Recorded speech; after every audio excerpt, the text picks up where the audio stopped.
They'll look to throw now on first down. And this throw a bit late as he couldn't reach back for it. They've given up a few first downs on this drive, but getting the incompletion there, that should give them something to build on and maybe turn the tide. 2nd and 10, a very chilly day here, but no snow. And I got to say, if it's going to be this cold, I want snow. You should see Charles' face. He's looking at me like I'm crazy. And he'll go out of bounds after taking it a little further down inside the 40.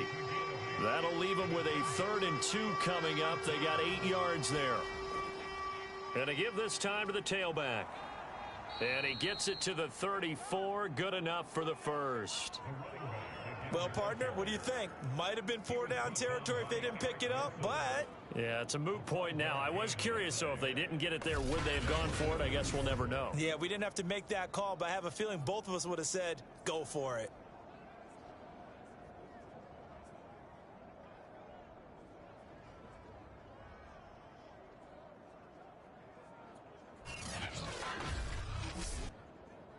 From the 34 now, here's 1st and 10.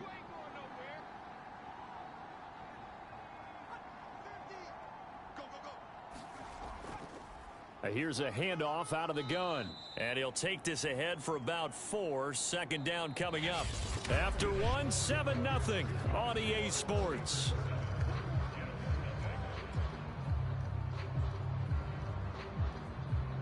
The run got 4. Now they deal with a 2nd and 6. From the gun, they'll try to run it. And he'll go down here right around the 23-yard line. For a lot of guys playing this game, there's no better feeling than running right through a tackle. He's able to lower his center of gravity and churn his legs for a really nice pickup. Now a handoff here to his running back. And he's going to take this ahead for right around 3 yards, but no more than that. 2nd down. 3 yards on that last carry. Here's 2nd and 7.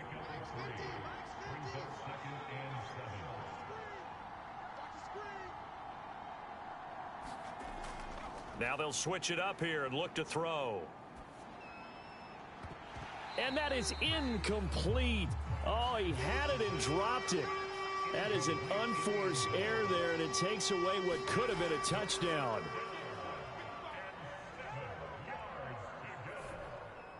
And that's complete to Adams.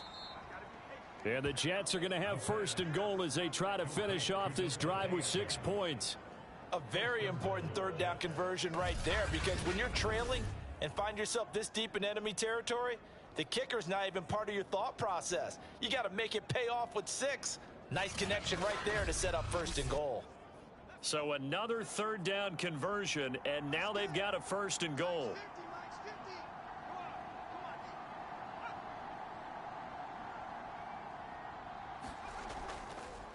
They'll try to run this one in. And he is in. Touchdown, New York. A 3-yard touchdown run. And the Jets are an extra point away from tying this thing up. But just power football there down near the goal line. Give it to him. He's able to push his way across. Yeah, they went heavy there. Sometimes you have those big offensive linemen come in, have to report like they're eligible. But all they're doing is getting a good stance, blocking, and getting their runner across the goal line. Now the try here for the extra point.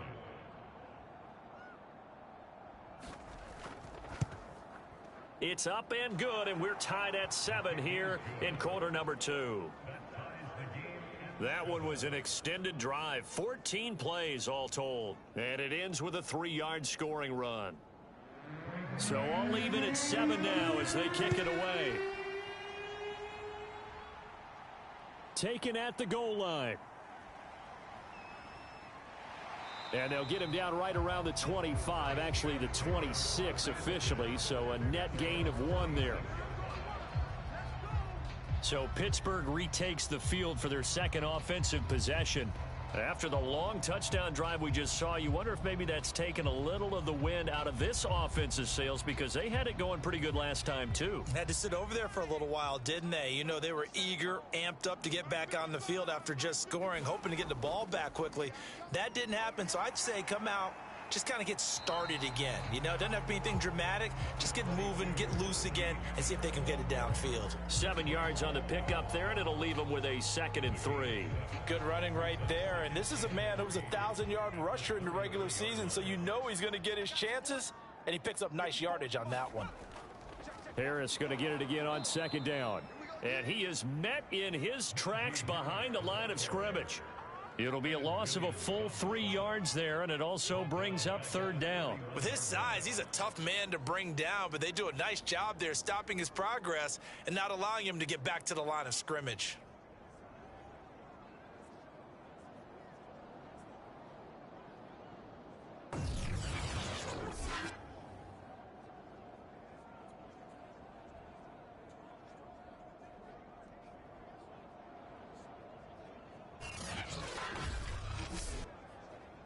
The Jets will bring in a nickel set as they try to stop this 3rd down.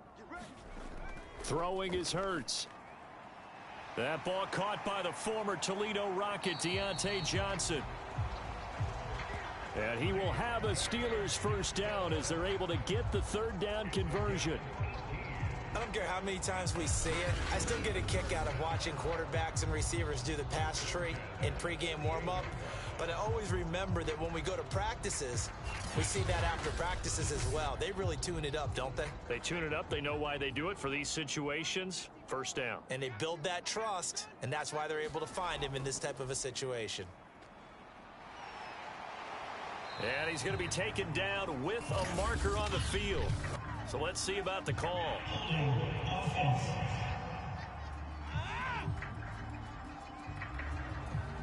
That time the right guard sending him backwards. And so many different types of guys rotate in on the defensive line now depending on situations. You can get the bulky guy, the fast guy. No matter what, though, you can't hold them. 2 minutes to play here in this 1st half of the NFL playoffs. Coming up at the half, we remind you that we're going to do what we've done all year. We'll get you down to Jonathan Coachman in Orlando. Coach will have the lowdown of what's going on here in this wild card weekend as we begin the road to the upcoming Super Bowl. There are so many things to watch for when you play defense. And reading your keys, you always hear about that, and having your eyes in the right place. Sometimes your eyes can fool you. How about that play action there? And it sprang the big guy, didn't it? Able to dump it over the top to him. This is 3rd and 1. Very likely 4-down territory, even if they don't get it, though. And this pass broken up. The contact well timed there, and now 4th down. That's an excellent play by the defender. He diagnosed that one, closed quickly, and helped force the incompletion.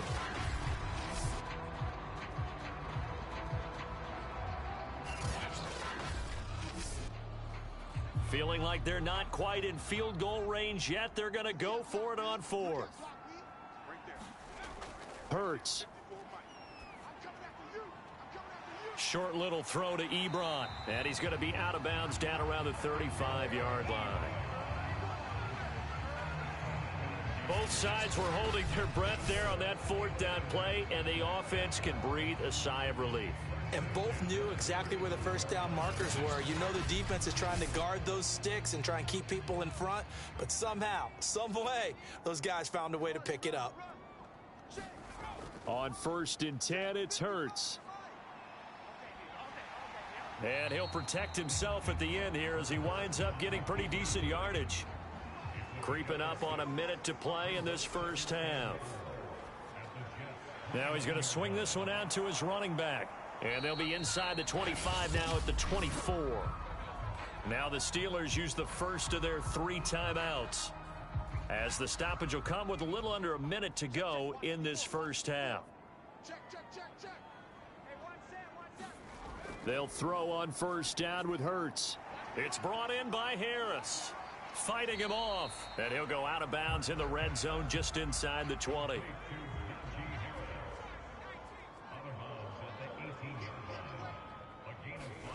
Throwing again on 2nd down.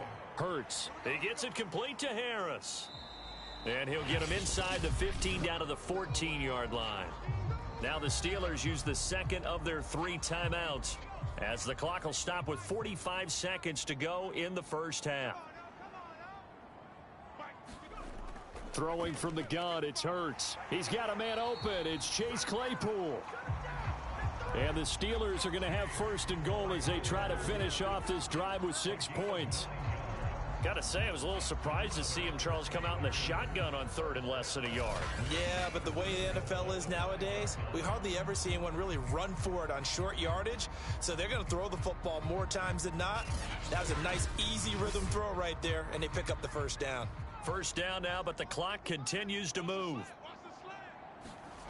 Hurts sets up to throw it. They'll roll him out right. And he's in. Touchdown, Steelers. Jalen Hurts as the first half is winding down. And the Steelers have taken the lead. So that really an almost perfect drive as they chew up some clock and wind up scoring late in this first half. And remember, they've got a chance to double dip here because they're going to get the ball first to start the third quarter. So they potentially could go up 2 scores before the other guys get a chance to do anything.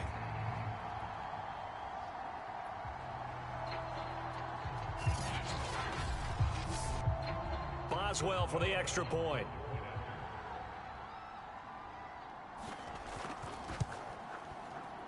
And he's got it. It's now a 14-7 ball game.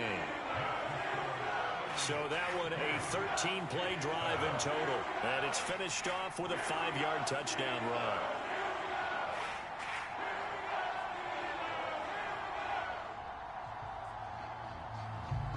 So not much time to speak of remaining in this first half as the kick's away. This will be fielded inside the 5. And a nice return sets him up pretty good here right at the 30-yard line. Jets offense coming up now to start their next drive. And they will not really have time to do much of anything. 15 seconds, all that remains before halftime. That's caught on the left side by Kirk. And past the 40 before he's out of bounds. I know many people like to throw to the tight end, maybe in a little flexed out position because he creates mismatches with his size. But slot receivers do the same thing with their quickness, their speed, and their route running savvy. Now on first down, he'll drop to throw it. Quick slant caught by Kirk.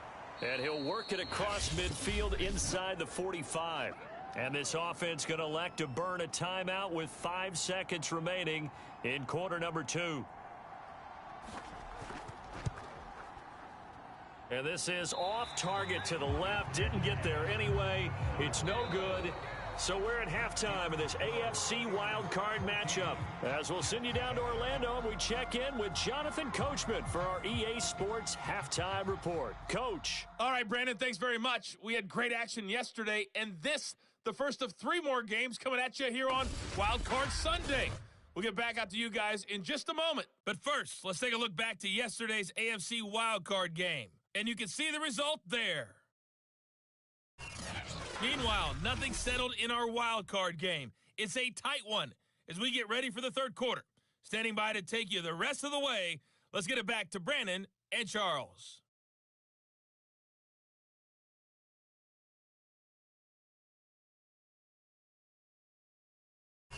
Okay, Coach. Yeah, adjustments likely going to play a big role in this third quarter in what's been a tight contest so far. Both teams try to avoid being one and done in these playoffs as we start the second half of this AFC wildcard game. And a good return as he'll be stopped just shy of the 30-yard line. The Steeler offense now with a football first here to begin the third quarter. And they've been the better of the 2 teams through 2 quarters of play, much to the chagrin of this home crowd. Yeah, this score is a surprise to a lot of folks at home, although not to my dad. He predicted the visitors would win. And maybe to the folks in the stadium, but you know who is not a surprise to, partner? This team with the football. They were very confident coming in.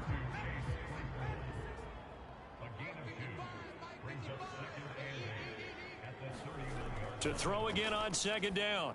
Hurts. And he whips that one incomplete there. You could tell they wanted to get that ball downfield, but they had nothing working in the secondary, so he dropped it off to the running back. That one ended up incomplete.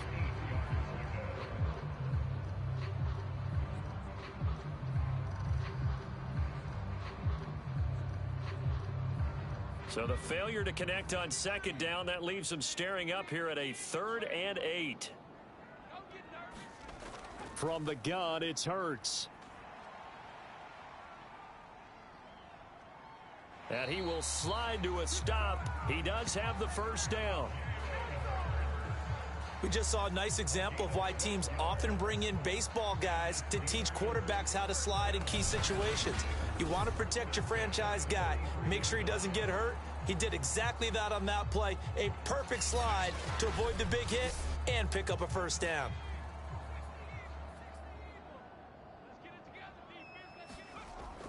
Now a first down carry for Harris. And he'll take it across midfield down into Jet territory. A good run there on first down, and it'll leave them with a 2nd and 2. Well, you certainly have to give a little credit here because they are playing this game now at their pace. This is ball control football, sustained runs, taking their time, and making it work. And he is tackled inside the 40, not quite to the 35. Sometimes it's hard to believe, but there are times this game is about patience, isn't it? Has had the game he expected, but that run there, that may get him going. I was just going to say, maybe that gives him a little juice, because you're right, he struggled, especially in that first half. Yeah, and I know the great ones always think to themselves, just hang in there. I'm just one big carry away from busting this open. That's a good start for him. Inside 4 minutes to go, 3rd quarter.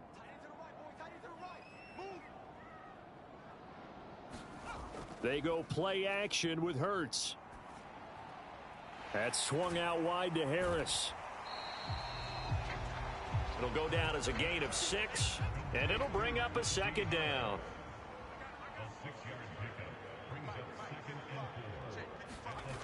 Here's Hurts to throw. Looking left side, and he's got a man. That's Harris.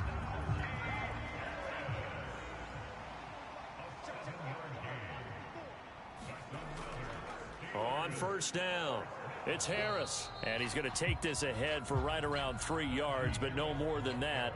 2nd down. On 2nd and 7. Hurts. He finds his man, complete. It's Harris. And he'll be pulled down as a penalty flag will rein in as well, and that would appear to be a face mask. Defense. Don't walk out here, man. So give them the yardage on the pass and half the distance to the goal line. Because they're inside the 30, so now you don't march off the full 15, right? You have half the distance to the goal. In any event, that's precious real estate given up. So the face mask moves them closer, and now 1st and goal. They'll low. Hurts fumbles it. And he's going to take it in for a Steeler touchdown.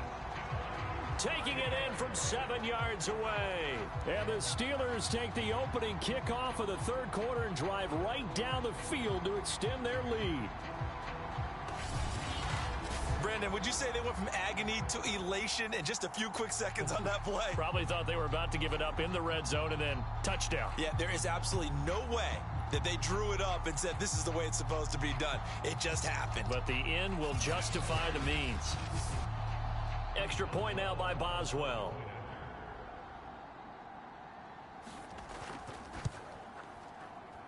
It's good, and it is now 21-7.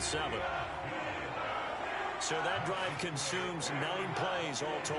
And in the end, it's capped off by a 7-yard run.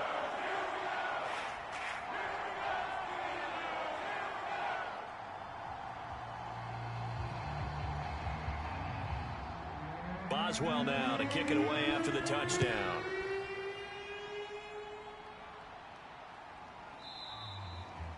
And this will not be returned. It'll come out to the 25.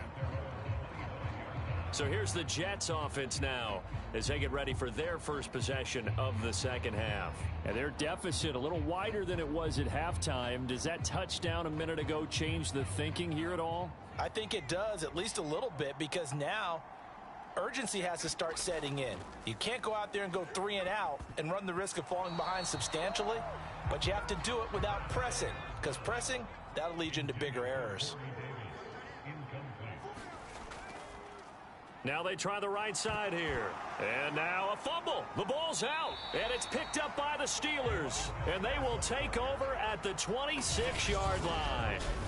He has been a workhorse for them in this game, and ball security hasn't been an issue until that point. Yeah, and let's face it, when he's going to carry the ball that many times, he becomes more and more of a target for the defense, knowing that he's going to be the primary guy. They'll just send more and more players towards him, trying to make sure they knock the ball free.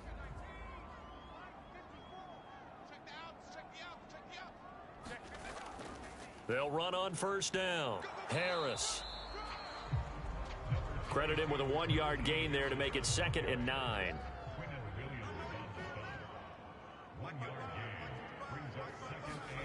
Play action. Here's Hurts. Right side, Claypool's got it. That catch good for only a yard, and it'll be 3rd down. He'll look to throw. Claypool with another catch. And that's not going to get it done. He'll come up well short of the first at about the 21. They stop him for only 3 that time, and that'll bring up 4th down. One hallmark of good defenses is understanding the game, understanding positioning, and tackling immediately in the secondary after catches. I think we just saw that on display right there. Got to him before he ever had a chance to think about turning it upfield. Now Chris Boswell for the Steelers field goal try. From the right hash, it's a 38-yard attempt. Boswell's kick is good. And they will open things up a bit more. It's 24-7.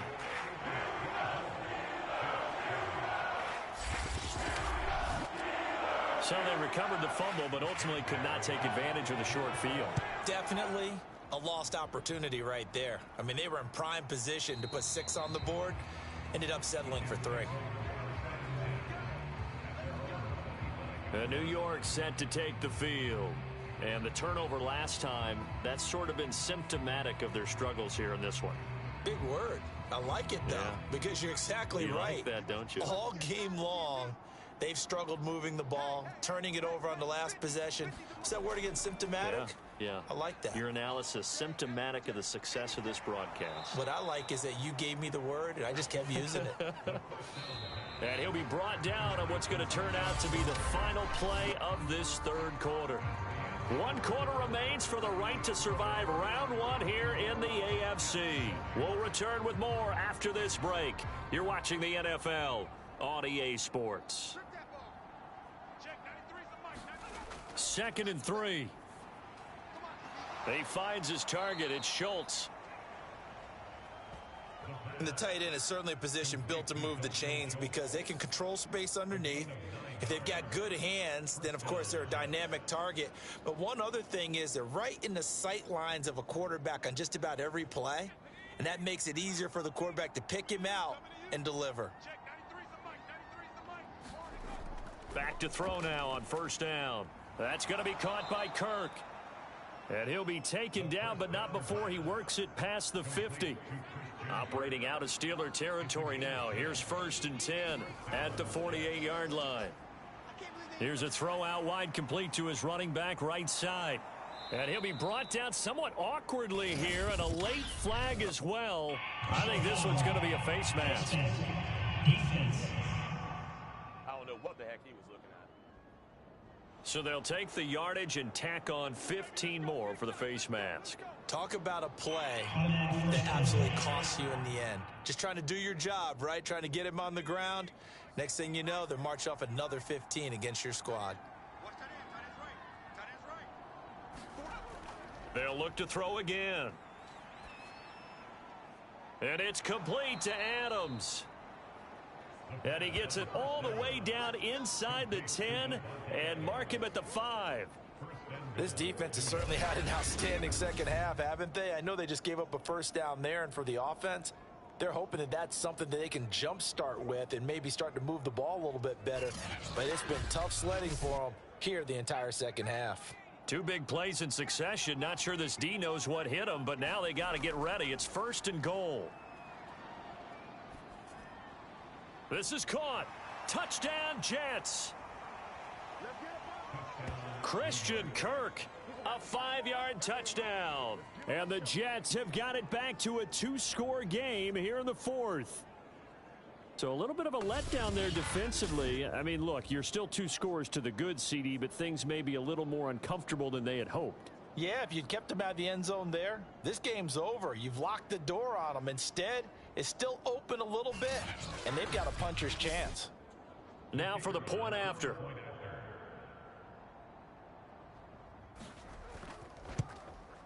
It's up and good, so they claw back into it, 24-14 now.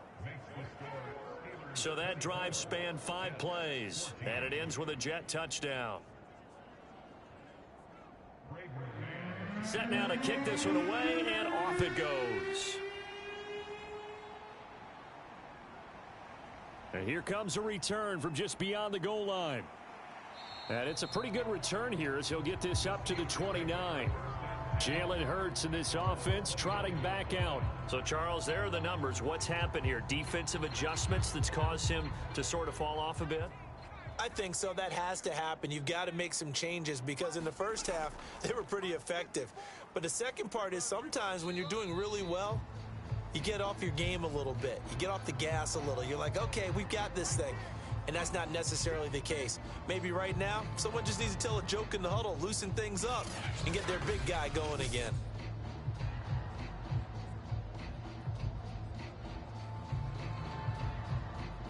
The first down run got 5. Here's 2nd and 5.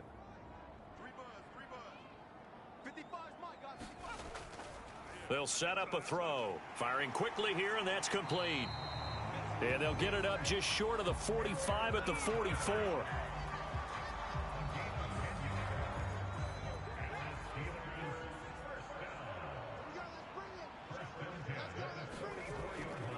On first down, it's Harris. Gets by him, and now a little daylight. And he's going to be taken down here with a penalty flag on the field.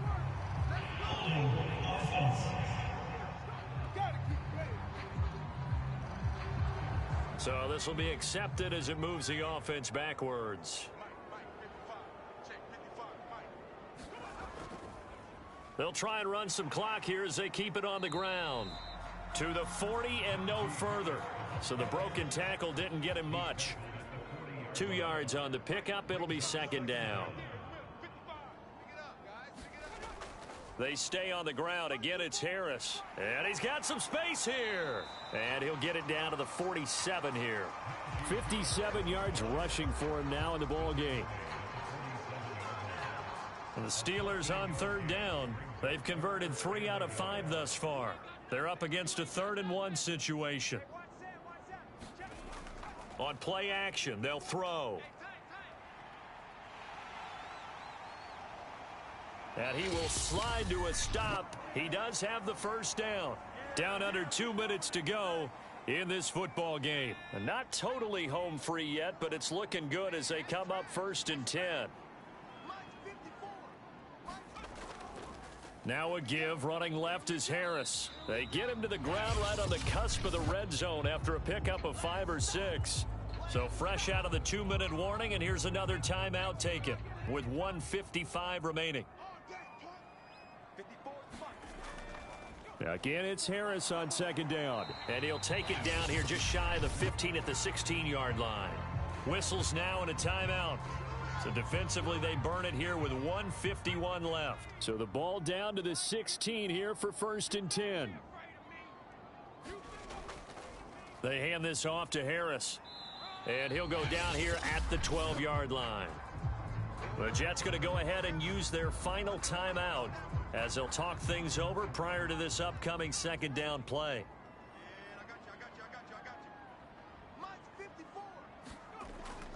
On the give, this is Harris. And he'll get this one down to about the 10-yard line. Here comes play number 9 now as they come up on a 3rd and 3.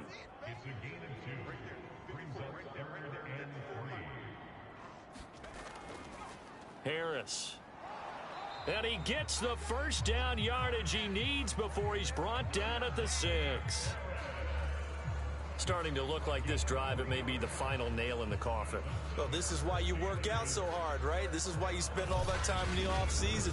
This is why you have those OTAs and mini camps for these situations, these scenarios, to run someone into the ground and secure a victory.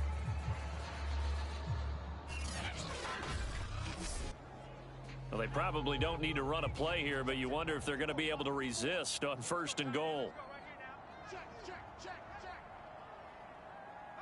They go down to a knee, and that will do it. They are moving on here in the playoffs.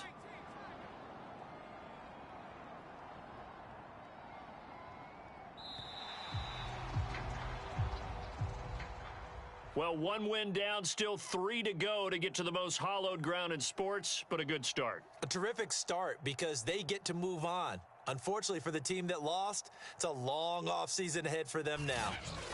So that'll do it for us. For my partner, Charles Davis, and all the hard-working men and women on our crew, I'm Brandon Gaudin. You've been watching the NFL right here on EA Sports. The Steelers are winners as we say so long from Heinz Field.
Today, from Lincoln Financial Field in Philadelphia,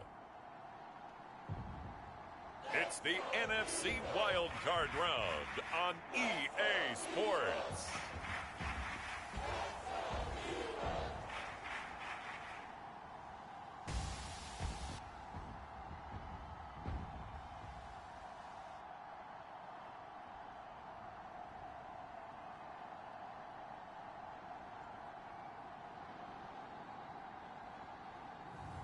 It's the Philadelphia Eagles taking on the Carolina Panthers.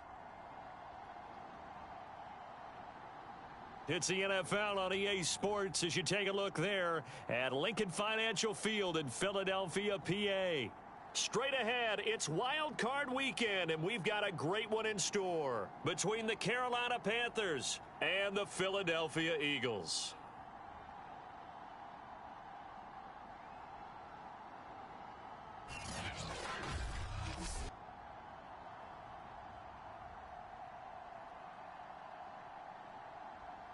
Hello, everyone. Welcome to the postseason on EA Sports. Alongside Charles Davis, I'm Brandon Gaudin. And, Charles, that's really all I need to say to get you fired up. It's the postseason on EA.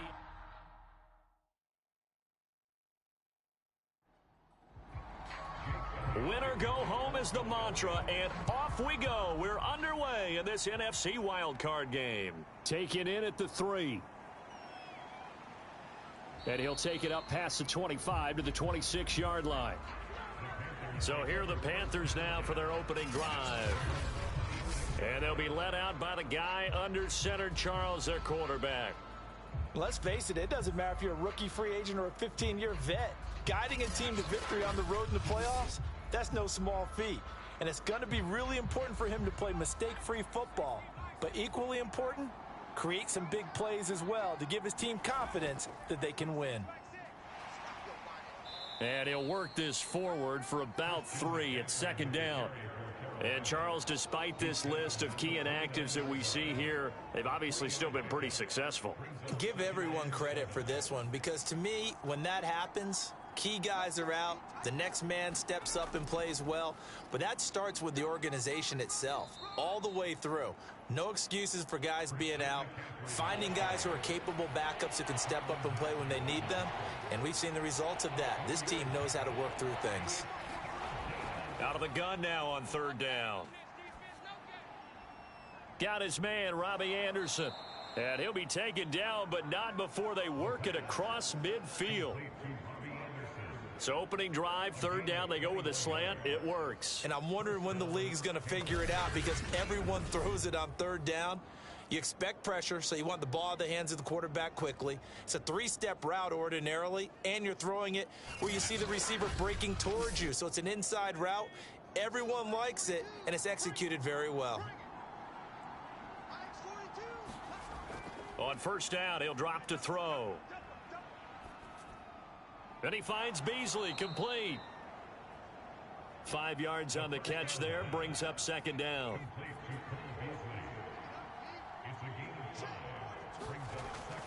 Here's a play fake as they set up to throw. And he works it past the 30, almost to the 25. Pretty solid start for the rookie here on this first drive, Charles. Able to have some confidence, stepping back into the pocket, move around a little bit, find open receivers, and deliver. That just means his confidence is going to continue to grow because he's getting more and more comfortable with each completed pass.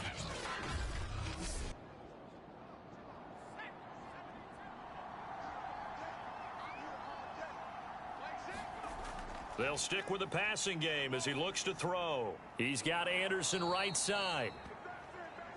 And inside the 20 before he's brought down.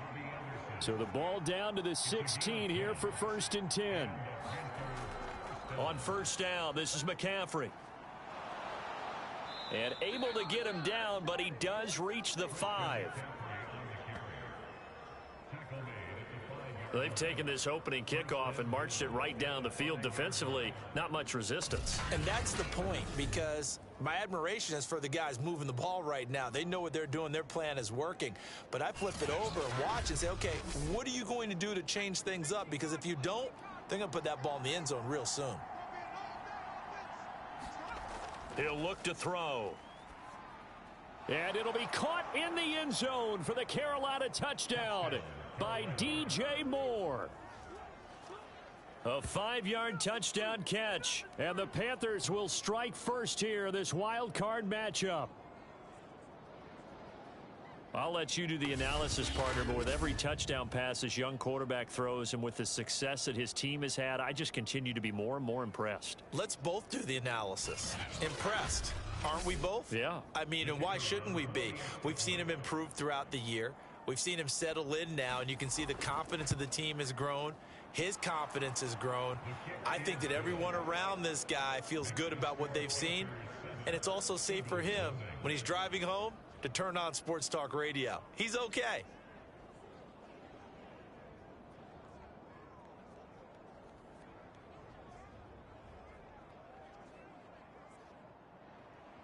The kickoff team on the field now as they will send this one away. And no effort to bring this one out. It's a touchback. So now here comes the Eagles offense as they get ready to take over. And trotting out there, their tall quarterback standing at 6'5". And he comes into this wild card round off of a really good regular season, better than 30 touchdown passes. And he said he feels like he can take some shots against the secondary. In fact, in our meeting, he said not only can he take shots, he expects to do it early. They will run for the first time with Miles Sanders. Sanders has the first down and much more. And gets it across the 50 and down to the 48. You know, I have a pretty good friend, Charles Davis, who tells me that when he sees plays like that, strong runs to the right, reminds him of the 1960s Green Bay Packers. Boy, those were the days back when the fullback actually carried the ball as well as blocked. Then you had a halfback. You had pulling guards, guys who could get out and run. And you can hear the great coach saying it back then. So we get a seal here and a seal here, and we run this play right in the alley. Call it a pickup of 7. And it's a second down.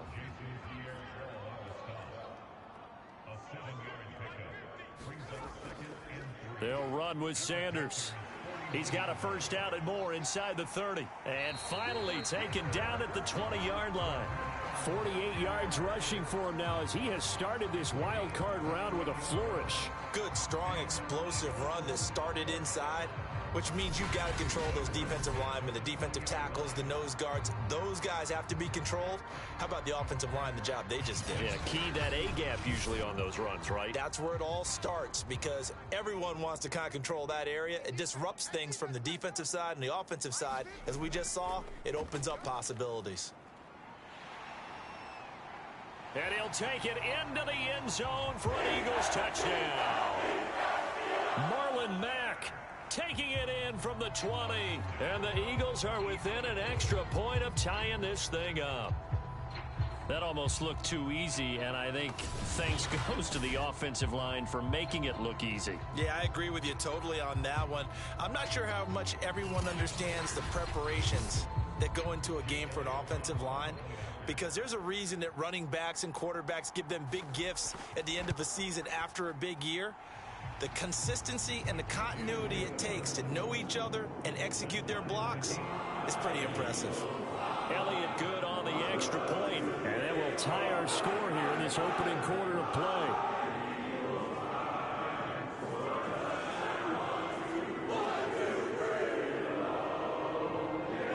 Each team's had it. Each team has scored. 7-7 here as the kick's away. From the 6. A solid return, pretty good field position. They'll start at the 32. The Panthers coming back out onto the field for their second drive. And they're hoping to redo their efforts in the last drive when they got into the end zone. And just think of what it's like now on the sideline, because when you score a touchdown, you have to go over and look at the tablet and see what you did on the last drive. When you scored points, it's a whole lot better view than when you're trying to figure out how to fix things there.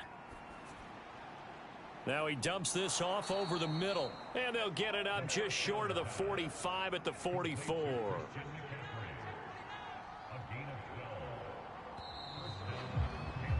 These two teams all tied after one.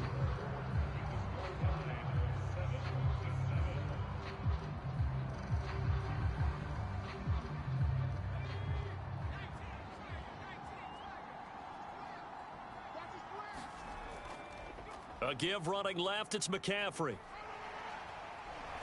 And he'll only get a yard, maybe 2, up to the 46. The last run good for 2. Here's 2nd and 8. They're going to look to throw. He'll get this out wide here to McCaffrey. So back-to-back plays, each get nothing. And they're going to face a 3rd down.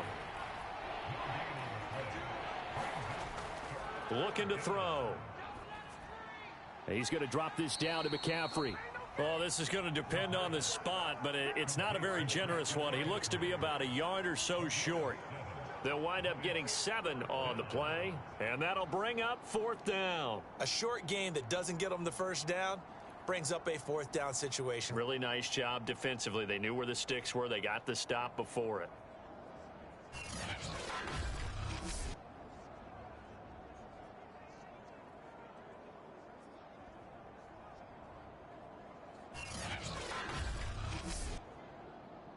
And Joseph Charlton and the punt team on now for the Panthers. Back deep, Antonio Brown. And he'll get this away into the icy winter air. Amazing, perfectly placed. If that ball goes one extra yard, maybe not even an extra yard, the starting point is the 20. So there is a reason that a lot of punters are also excellent golfers. They know distance control. You know what else they have? Same groove motion over and over. Once they have that down, it repeats under pressure. The Eagles offense set to begin their next drive. The last possession, these guys were able to tie the game with a touchdown, and now they'll have a chance to move out in front. Yeah, let's give a big assist to the defense who got the ball back. The special teams went out there, handled things. They've got it. They've got momentum. I know they're eager to get out there and put it on display.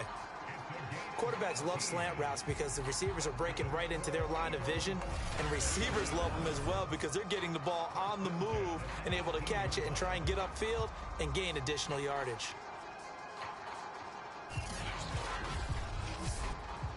Thanks to that last play, a little more room to operate. 1st and 10 at the 18. A play action fake. They'll look to throw. And a flag comes in as that one falls incomplete. Well, let's see who this is on. Hey, we gonna do what we do.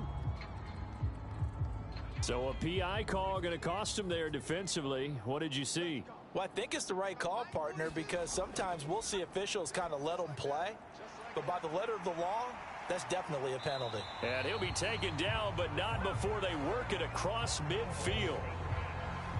But when you hit him on the move like that, and he's able to get into open field with a full head of steam, oh, boy, it's going to be tough to get him down. Yeah, there was a big window. They're lucky they did get him down.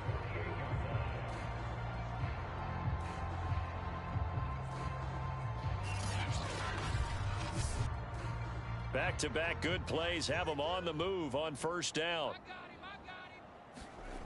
They'll drop to throw. It's complete here to T.Y. Hilton. Touchdown! T.Y. Hilton, 48 yards. And the Eagles have taken the lead.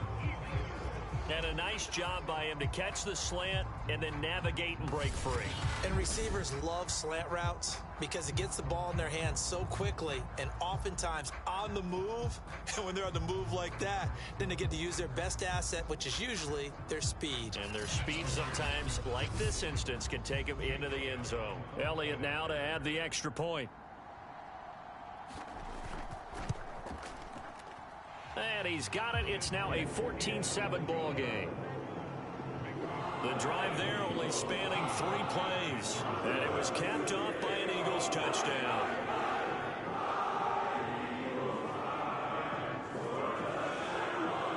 Now after the touchdown, here's Elliott on to kick it away. And this will be a touchback, so they'll bring it out to the 25. Here's the Carolina offense as they get ready to take over here. That 7-0 lead of theirs short-lived as they've now given up 2 straight touchdowns to fall behind by 7. Yeah, but no cause for discouragement here. Yeah, they've fallen behind, but haven't they proven that they can go down and score? So what was the formula that got them down there the first time? Get back to something close to that, and maybe they can get this game tied up. A nice-looking play to start the drive down the middle and complete. And they nearly get this all the way to midfield. Mark him down at the 49. Well, that was a fun one to watch right there. A nice in-breaking route and plenty of room in the middle of the field. And he was able to get behind the linebackers and grab the completion for a really good pickup.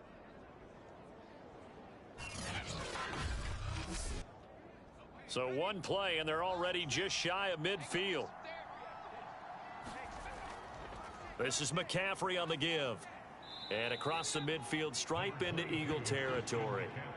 The last run got 6, now 2nd and 4. He'll drop to throw, and that's incomplete. He was trying to get it to his tight end, David Njoku, and it's 3rd and 4. Now back to throw. And he's got the hook up to Moore. And he's got a 1st down there after a gain of about 12 as the clock will stop right now for the 2-minute warning. Coming up at the half, we remind you that we're going to do what we've done all year. We'll get you down to Jonathan Coachman in Orlando. Coach will have the lowdown of what's going on here in this wild card weekend as we begin the road to the upcoming Super Bowl. Here's a throw to his running back. It's complete. And inside the 20 before he's brought down. And this has been a nice answer to the touchdown drive against them a few minutes ago because they've come out and reestablished the tempo. A nice throw there, and they're putting together a very strong drive as a response.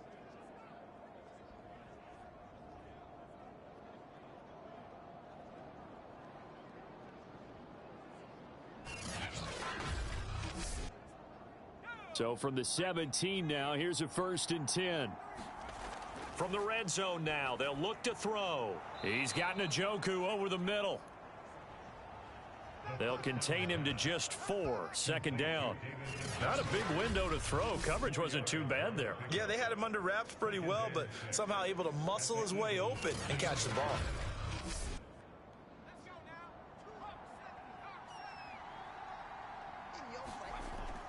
Again, he'll drop to throw. He'll get this underneath to McCaffrey. And he'll be brought down this time at the 5-yard line. A chance now to get even before the break as they come up 1st and goal. Now whistles come in. We're going to get a timeout here by the offense. As the clock will stop with 55 seconds to go until halftime. Back to throw again. Buying time. And he'll take this into the end zone. Touchdown, Carolina. A 5-yard touchdown run. And the Panthers are an extra point away from tying the ball game here in the final minute of the first half. They've already been on record as saying, hey, if our rookie quarterback's going to tuck it and run on a scramble, we kind of hold our breath. Well, that was a maybe no, yes, as he's able to get into the end zone. Are you saying is about whether you keep your eyes downfield and try and find a receiver or you tuck it and go? And I think there's going to be some growing pains with that. I think in this case, he made the right decision. And we know he's got the speed. He showed it there. Point after, up and good. And we are tied here in the 2nd quarter. So that drive goes 8 plays. And it's finished off with a 5-yard touchdown run.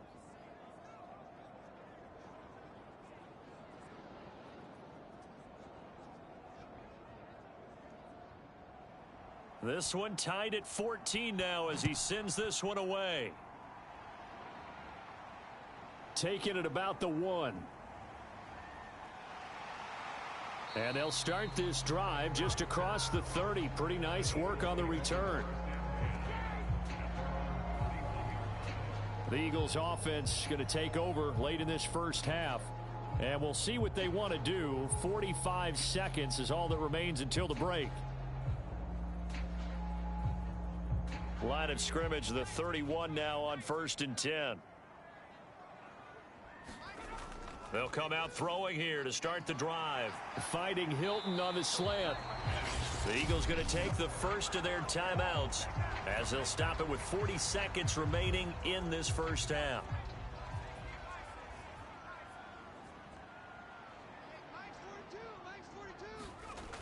They'll look to throw now on 1st down. And the coverage terrific there as that's knocked down and incomplete.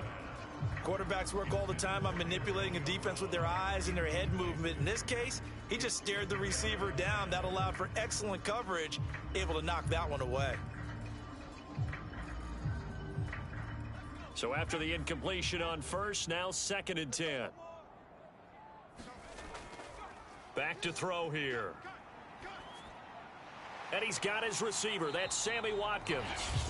Now the Eagles will use the 2nd of their timeouts as the clock will stop with just under 30 seconds to go in the first half.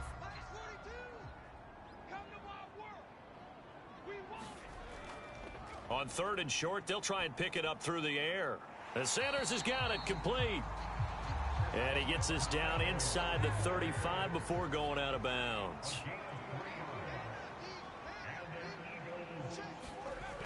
Now on 1st down, he'll drop to throw it. And this is caught. It's Brown.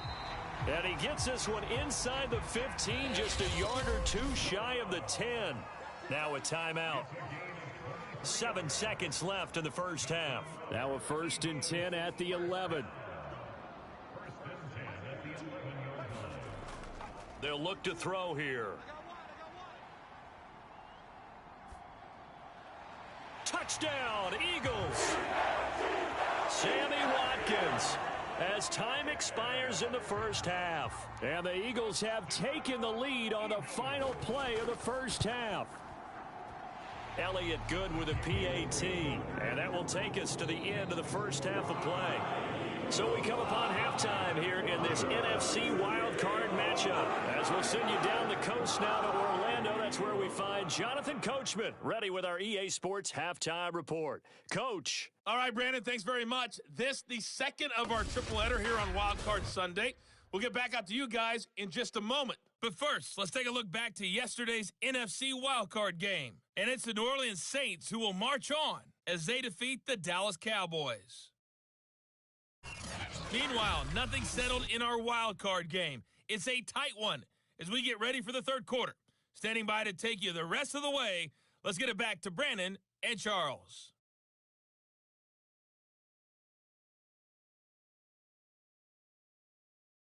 Okay, Coach, thanks as always. This one's still anyone's game as we welcome you back for quarter number 3. One of these two teams about to play their final half of the season as we're back at it in this NFC wildcard bout. And able to get this out to the 25. Now we get a peek at the captain of this offense heading back out there. He's showing off that arm, showing it off very well. They've got the lead. Don't forget, though, about the protection he's had. The protection's been good. And I'll guarantee you he hasn't forgotten about it at all, because that's keeping him clean in the pocket, allowing him to step into throws and make those deep passes come true. I mean, it's just been beautiful for him to do. But guess what? In the huddle, on the sidelines, guaranteed he's thanking those big guys up front for keeping him safe.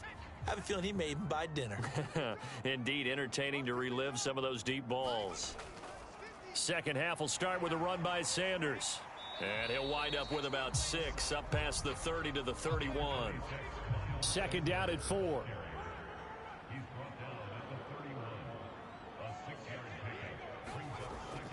They'll set up to throw. And this is caught by Watkins. And he goes out right around the 39. So from the 39 now, they'll come up on a 1st and 10. They'll look to throw. And he fires one incomplete. An incomplete pass on 1st down. That leads to a 2nd and 10. Back to throw. That swung out wide to Sanders. And he'll be taken down, but not before he gets into enemy territory. So from Panther territory now, it's 1st and 10 at the 48-yard line. And now this is Hilton on the receiving end. And he is into the end zone. Touchdown, Philadelphia. T.Y. Hilton. His 2nd touchdown of the afternoon. And the Eagles had 6 to their lead. In order to lead in a game, you're going to get plenty of contributors, but that's his 2nd touchdown catch of this game. He's one of the key guys in this one. And you better believe he'll be looking for the hat trick here as this one continues to go.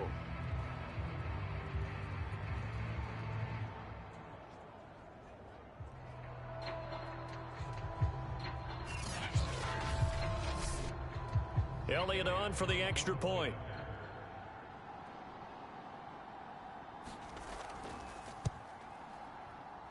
He's got it as they double up the lead. This one's now 28-14. That time, 75-yard drive, 5 plays. The result, Philadelphia in the end zone.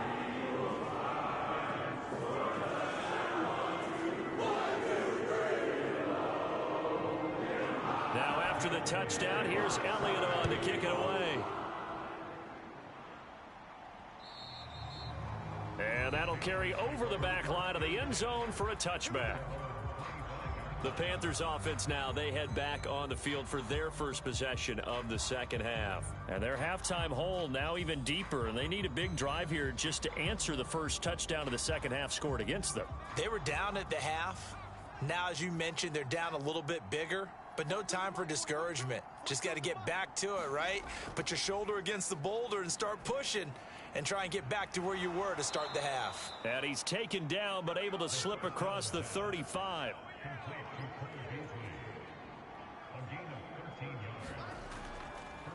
They'll give it up to McCaffrey, shedding the tackle. And he'll muscle his way up to the 43 for a pickup of right around 5. He hadn't had a ton of success here so far, but you get the feeling that he might be on the verge of popping one. Yeah, even on that one, there was a little bit of a hole, but it closed there quickly at the end. After the pickup of 5, here's 2nd and 5. Again, they run. Again, it's McCaffrey.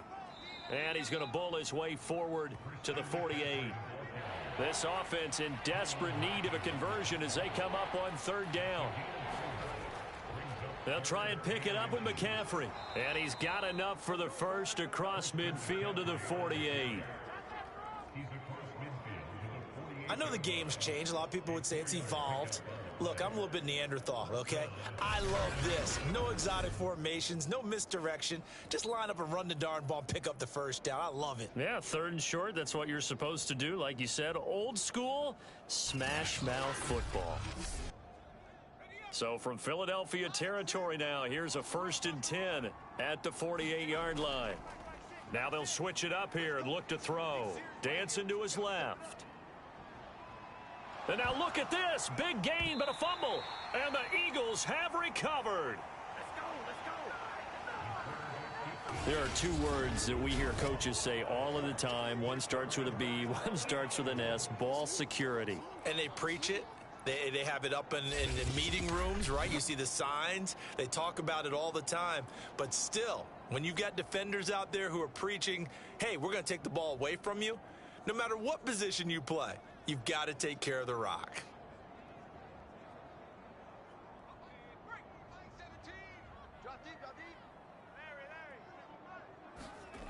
They'll come out throwing here on 1st down. And on the catch right side, this is Sanders. And up to the 35 before they're able to knock him down. And now we get into the psychology of the whole thing, because a lot of teams with a 2-score lead in the 3rd quarter, they almost become defensive with their offense, just playing not to lose. I think with this team, you got to figure at this point, this is a great spot for them to go into attack mode, really try and put the hammer down and finish this one off. And now this pass brought in by Brown. And he'll be stopped right at midfield. If you're going to blitz, likely going to leave you in man coverage with this guy, and that is less than ideal. It is, because just about any offense that has an elite receiver, if you blitz and have him in man coverage, you're going to him, even if he has an elite defender on him, because he usually knows where the ball is before the defender does. Back-to-back good plays have him on the move on 1st down. Sanders here as they run out of the gun. And he'll work this forward for about 3 at 2nd down. The last run got 3. Now here's 2nd and 7. He'll look to throw. Over the middle, and that's caught by Kmet. And they're going to have another 1st down as the tackle's made at the Panthers' 24-yard line. I'll tell you what, a lot of those mid-range throws have been available, because sometimes teams get too concerned about the deep ball and they leave too much space in front of them, and these guys have been taking advantage so far.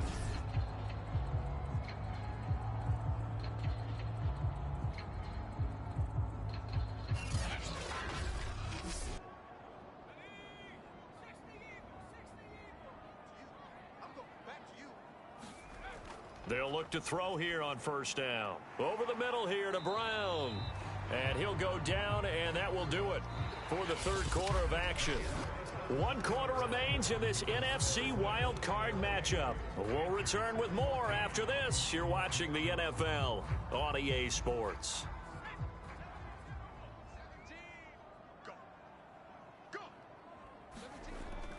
They go back to the ground with Sanders. He got half of what he needed there, 2 yards, and it'll bring up a 3rd and 2 more. Another run with Sanders. And he takes it down to the 13 and picks up the 1st. think there's a fatigue factor that's kicking in defensively. You know the will is still strong, but I think the offense is starting to bend it just a little bit, don't you? Yeah, absolutely. It's looked that way. We'll see if they can continue this already strong drive.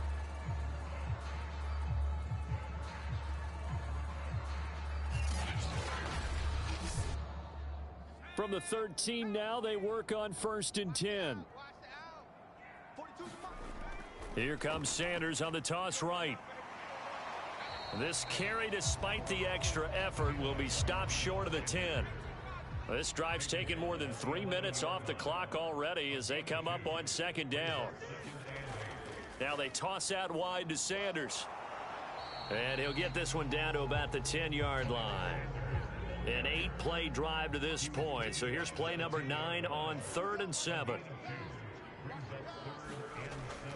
They'll set up a throw. Finding his target, Hilton along the sideline. And they're going to mark him down short, maybe by about a yard, if that. The completion good for only 6, and that'll bring up 4th. So much about offense is what you call hidden yardage. You know, you throw the ball to someone, they catch it, and then they can make a big play. You know, they create a play, run after catch. They did a really nice job there of limiting that and keeping him from a 1st down. Yeah, stopped him in his tracks. Going for it with Sanders. And they are going to stop him on 4th and 1 as they'll wind up going backwards. They'll get neither the touchdown nor the 1st down. And the Panthers will get the football back.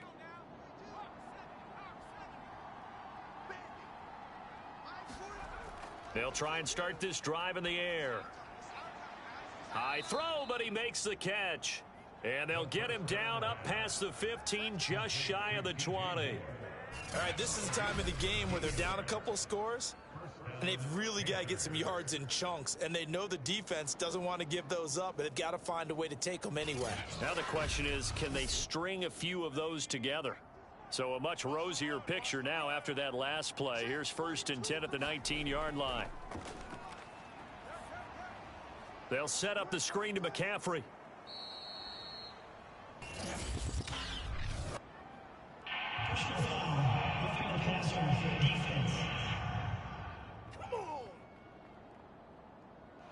Well, when you're leading in the 4th quarter, that's not the penalty you want. Not at all, and now your discipline comes into question. Having poise this stage of the game, you can't have those kind of plays. Flushed out right. And he'll be brought down just shy of midfield at the 49-yard line.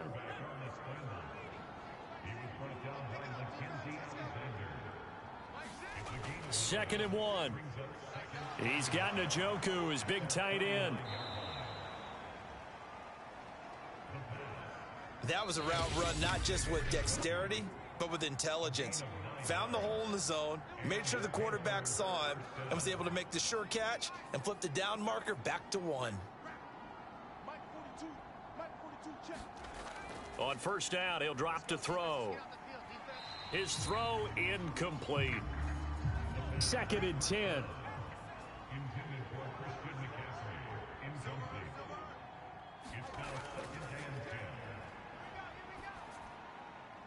Now here's a throw that's complete. And he has another 1st down as they'll get the ball down to the Eagles' 31-yard line. They'll look to throw again.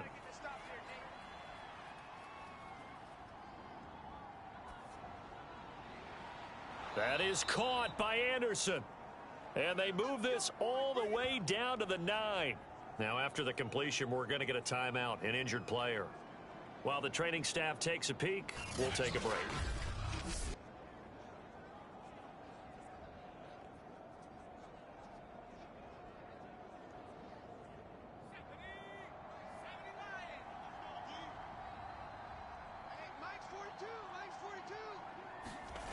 They'll stick with the passing game as he looks to throw. And he's got his big tight end here. Nice gain of 8 that time, but it's 2nd and goal. The Panthers got to go quickly. They're moving with a sense of urgency right now. Feeling the pressure here and taken down. A sack back at the 7. A lot of tired bodies on that field, but this is a big play. 3rd and goal. And this is caught for a touchdown. So hang on now. Things just got a little bit more interesting here in the final minute. I'm not sure win-win is the proper term here, but it certainly felt like it. They got the touchdown they needed, but if I'm on the defensive side of the ball, okay, you got the touchdown, but it sure took you a long time. Yeah, because offensively there, you're probably hoping for a 1 to 5 play drive. That one ate up a little more time than they were hoping. You're exactly right, and if you have that 1 to 5 play drive, you actually build up momentum and even more hope. When they had to slog their way downfield, they got the touchdown, but it's almost like, yeah, you know, doesn't feel right. Exactly. Extra point attempt to follow here.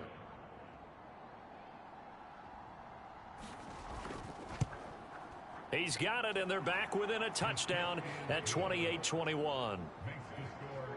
So that drive, 80 yards, 9 plays. And the end result, a Panthers touchdown.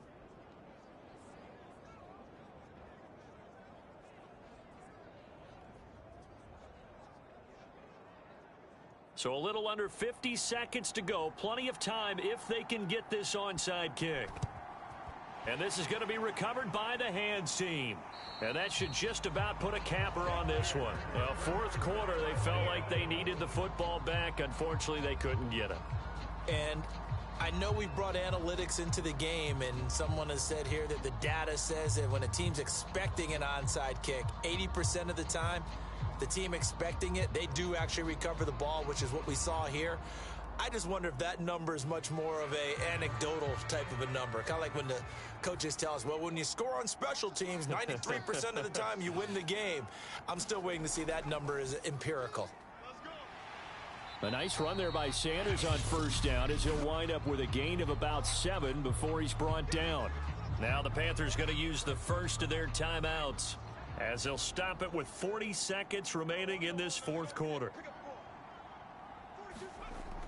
Second down, back to Sanders. And this won't be enough to pick up the first. A gain of 2, 3rd and 1.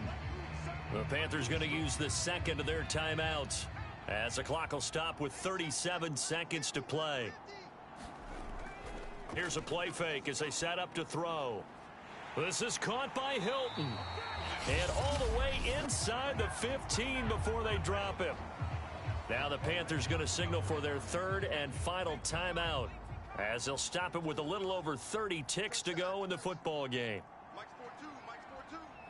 And they'll indeed take a knee. Listen, anytime you take a knee to end a game, that means you've won it. So it doesn't matter whether it's home or on the road, but there's something a little extra special about doing it in front of your home crowd, isn't there? And the home crowd applauding. They're happy with what they've seen. Chalk this one up in the left-hand column for a win. Yeah, that's right. Head to the locker room, throw the wristbands in the crowd for the kids, your gloves, your towels. Get to share it with the home team.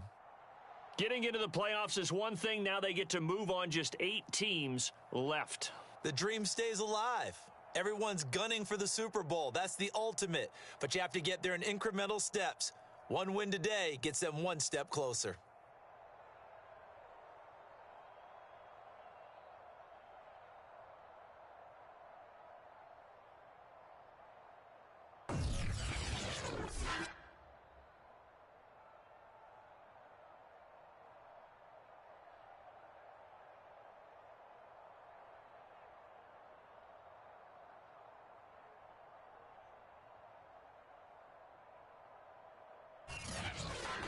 So that'll just about do it for Charles Davis. I'm Brandon Gaudin. You've been watching the NFL on EA Sports. For more, log on to easports.com. The Eagles are winners here as we say so long from Philadelphia.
Tonight, from Nissan Stadium in Nashville, Tennessee,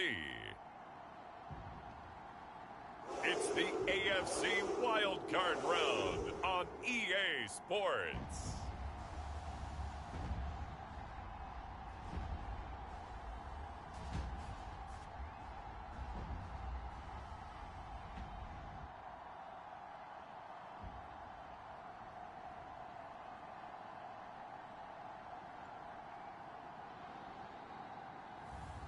As we'll see Trace McSorley and the Tennessee Titans taking on Baker Mayfield and the Cleveland Browns. Just a tick under 70,000 packed in here at Nissan Stadium. Not a seat to be had as playoff football and certainly playoff fever have descended upon the Music City of Nashville, Tennessee. Coming up, it's the final game of Wild Card Weekend, and we've got a good AFC matchup in store between the Cleveland Browns and the Tennessee Titans.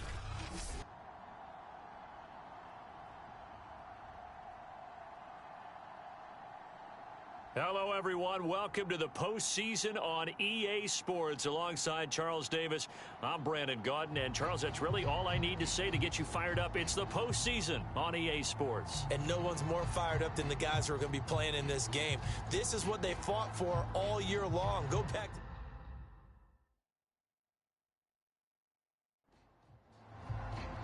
the battle for the Lamar Hunt Trophy begins as we're underway in this AFC wildcard game. Taking it about the 1. And up to about the 26-yard line, just across the 25. The Oklahoma product, Baker Mayfield, trotting out there now with the rest of this Browns offense. And we can talk all we want about football being a team game and leaning on different parts and aspects in order to get it done. And that's entirely true during the regular season. Some weeks it's the defense, the special teams, running the football. But in the playoffs, all the pressure reverts to the quarterback, and he has to play well and play at a really high level in order for his team to win. Oh, not sure he saw the linebacker there as that's batted down and incomplete. After the incomplete pass, here now is 2nd and 10. Throwing, Mayfield. Looking left side, that's caught by Landry. And they get him down, but not before he takes it across the 40-yard line. Just the first quarter, but tackling going to be so important going forward. They've got to limit plays like that. And that's something when you see it happen early in the game and they don't get him on the ground, you can always tell that they were concerned about it going in. Because I can just tell you from my days, I remember being in college and worrying all off-season about our season open opponent, and they had a receiver that could shake and bake with the best of them. I tackled him on the first pass of the game, and the relief was incredible. Ended up having a pretty decent ball game. But if I'd missed him, it would have been a different story. Long night. And now look at this. Big gain, but a fumble. It's picked up by the Titans. And the return stops at the 39-yard line. So the Titans set to go to work for the first time. They are led out by the final quarterback selected in the 2019 draft, the former Nittany Lion. It's Trace McSorley. And this could be a whole lot of fun because if his game plan goes into effect early, we're going to see some shots downfield, aren't we? What did he talk to us about? Stretching the field. Wants to open things up for not just his receivers, but for anything underneath. Well, that was the theme, the front page of the sports section, where the columnists write possible air raid. So we'll see. Yeah, it's going to be interesting to see how the coaches view that, right? Who gave away the game plan? I think it's pretty obvious, though. That'll help them win. Right after the turnover, they come out throwing. And that means it's a sudden change situation. We used to practice it on defense. Sudden change, get out there, stop the offense. But you typically run out there a little bit unsettled. I think that's why he came right out throwing the football, hoping to catch him off balance. And he did. So here's a 1st and 10 at the 38. Off of play action, it's McSorley. And he's taken down. This will be a Brown sack. It'll be a loss of 7 on the sack, and it brings up 2nd. We said it before the game, and I think it's still apparent. If these guys are going to advance in these playoffs, they're going to have to wreak some havoc coming off the edge. Yeah, wild card round. They told us the wild card could be that defensive pressure. They showed it there.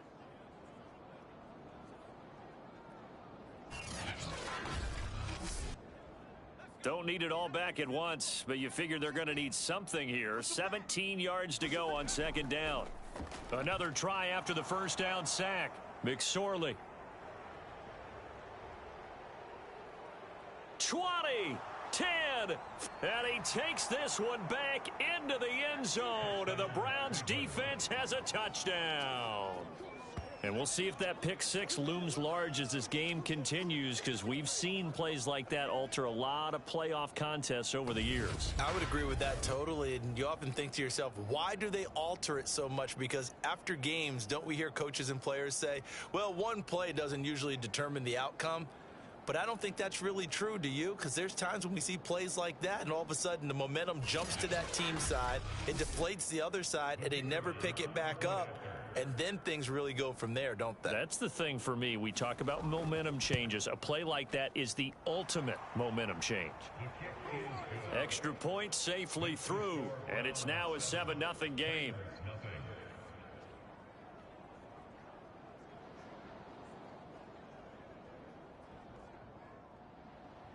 So they'll get another shot on offense following that pick six, and now the kick is away. Fielded just outside the goal line. And out a little across the 25 to the 27.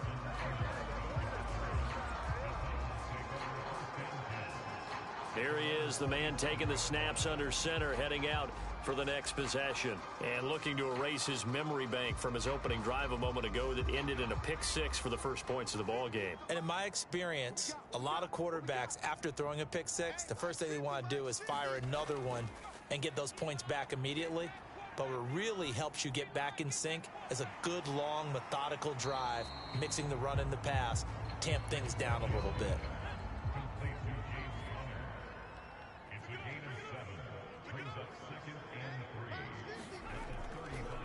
First carry for James Conner. A quick burst there, and he nicely bit off a pretty decent gain. McSorley, 1st and 10. It's caught by Mike Evans. And he takes this one down almost all the way to the 30. Well, I think when they look at their offense, they think to themselves, weapons, weapons everywhere, and they want to move the ball around. They want to spread it to different people, but you absolutely know they want to get this man involved as well, and that's what they just did on that play.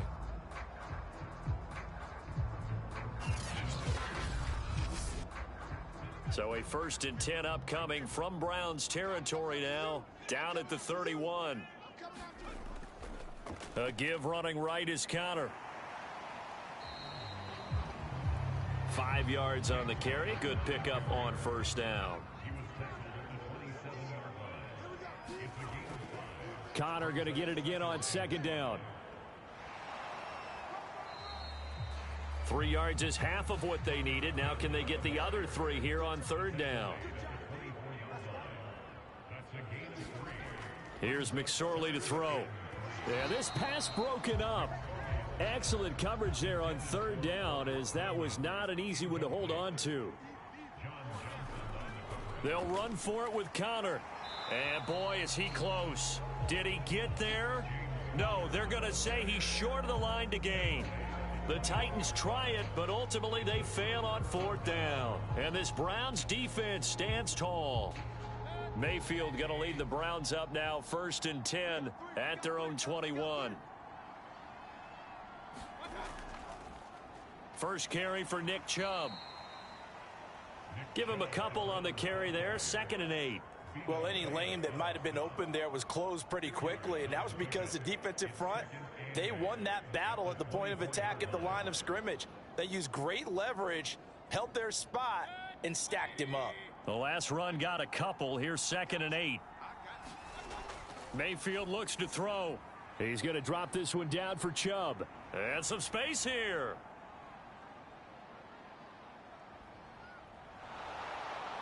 And finally out of bounds all the way down at about the 2.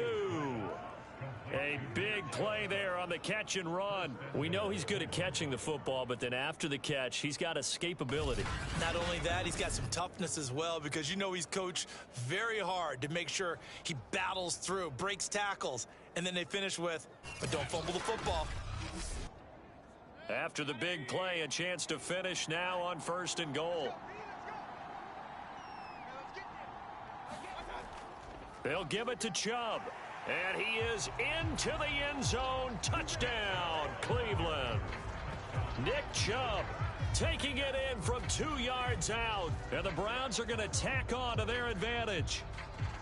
So it was the passing game that got him down here, but closer to the goal line, it's the running game that gets him home. Certainly appears that they lulled the defense into thinking that the passing game was going to be it the entire drive. Nice change up there going to the running game to get them over the goal line.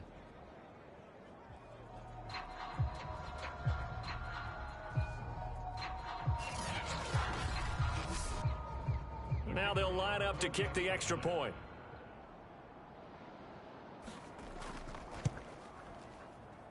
And it's good, and they have jumped out here to a quick 14-0 first quarter lead. Scoring summary, 3-play drive. And Nick Chubb the one to finish it off as he does so with a touchdown run.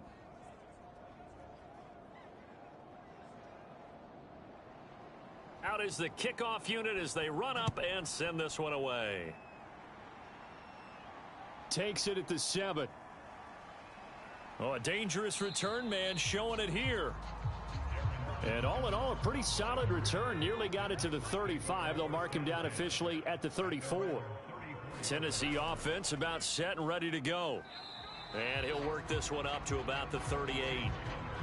And the linebacker, Jeremiah Owusu-Koramoah, on the tackle.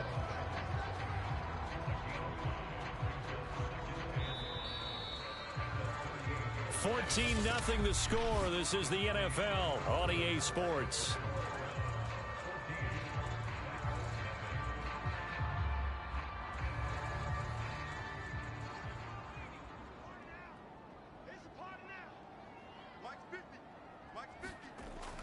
Connor going to get it again on 2nd down.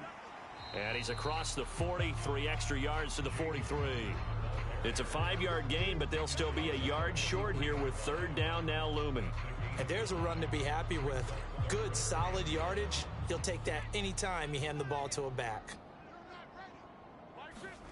3rd down, they're going to throw for it with McSorley. It's complete to Fuller. And he will have a Titans 1st down as they're able to convert by plenty there on 3rd and 1. When you're struggling on offense, you're looking for anything possible to get you going. Sometimes you do it like basketball teams that don't normally press. You put a press on, bring people to life, make them move a little bit quicker. Maybe that'll help them as they head towards the half.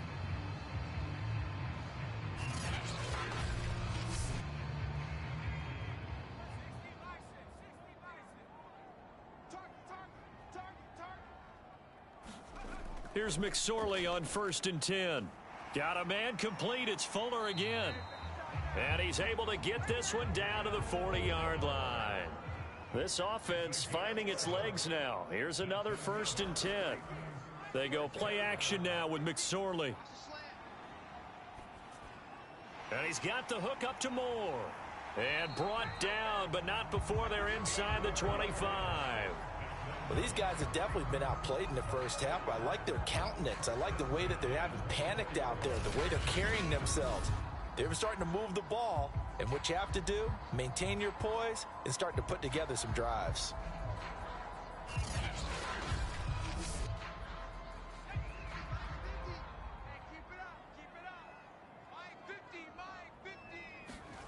Looking to throw on 1st and 10. Here's McSorley. This one caught by Isabella. And he'll head out of bounds inside the 10. Mark him down at the 9. Of course, the catch was nice, but how about what happened after? Able to stay on his feet and gain all that additional yardage. So many of these slot guys, I think, have running back in their background.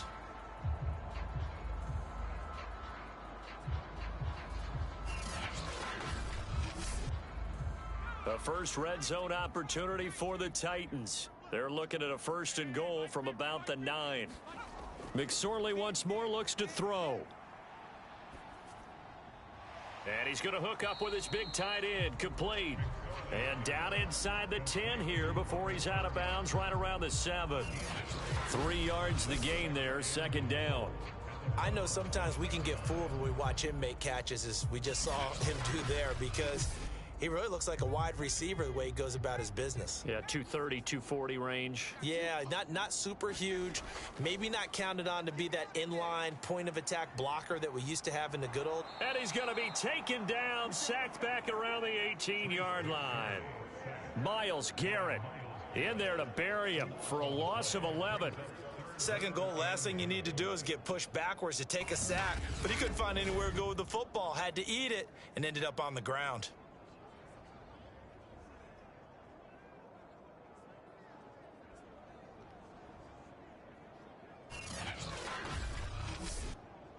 After the sack, they come up on 3rd and goal from the 18. Out of the shotgun, McSorley. Open man is McMath. 11 yards, but still not enough. 4th down.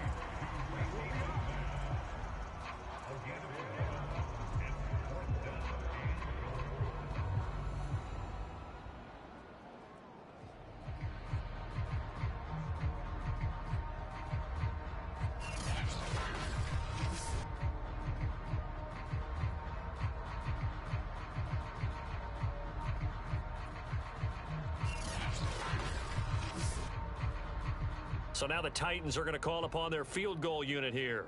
From the left hash, should be a fairly easy one here. And his kick is indeed good. And they will get themselves on the board here at 14-3.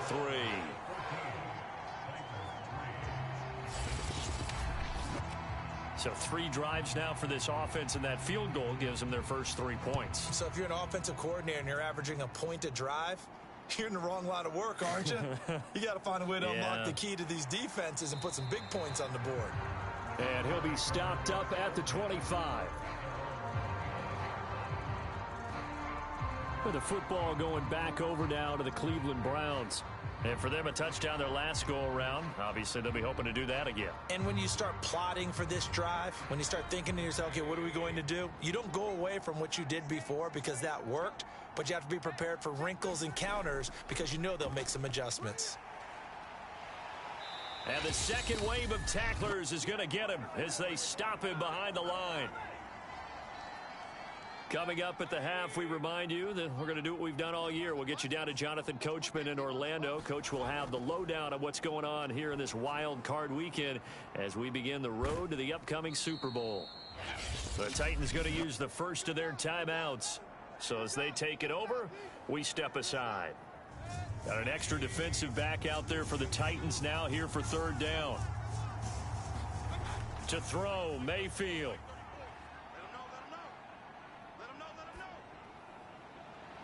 Shoves him aside. And he'll have it past midfield almost to the 40 before being taken down. Are you serious?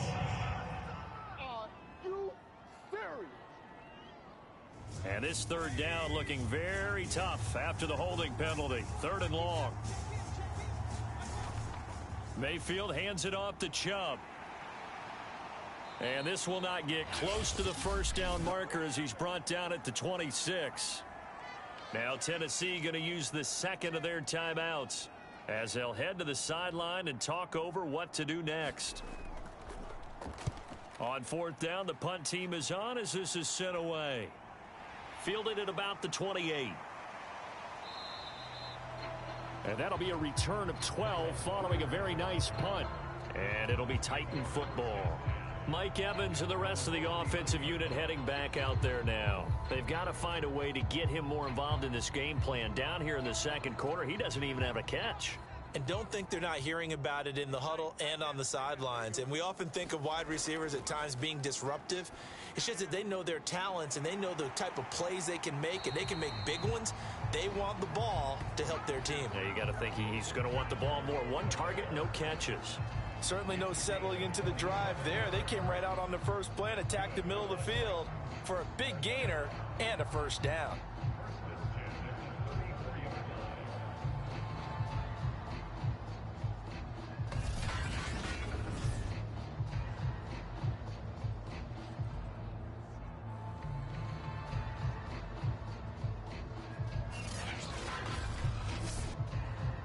1st and 10 here. And, you know, if they could just get 3 out of this, something about whittling it to a one-score game at half that might provide a psychological boost. And he rifles one incomplete. It certainly didn't appear that that's where he wanted to go with the ball initially, so he tried to get something out of it by dumping it off to his running back unsuccessfully.